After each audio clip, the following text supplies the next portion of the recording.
રાજપીપળા નગરપાલિકા કોઈને કોઈ કારણસર વિવાદોમાં ઘેરાયેલી રહે છે। થોડાક દિવસ અગાઉ જ રાજપીપળામાં પાણીની સમસ્યાને લઈ મહિલાઓએ નગરપાલિકા પર હલ્લાબોલ કર્યો હતો।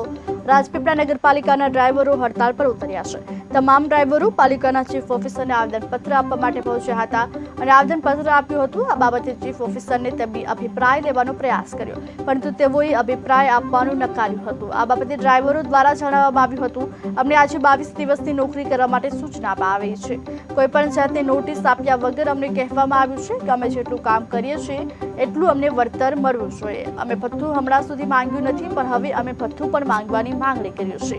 અમને હમણાં સુધી 26 દિવસનો પગાર આપવામાં આવતો હતો, હવે અમને 2 દિવસનો પગાર આપવાની વાત કરી છે।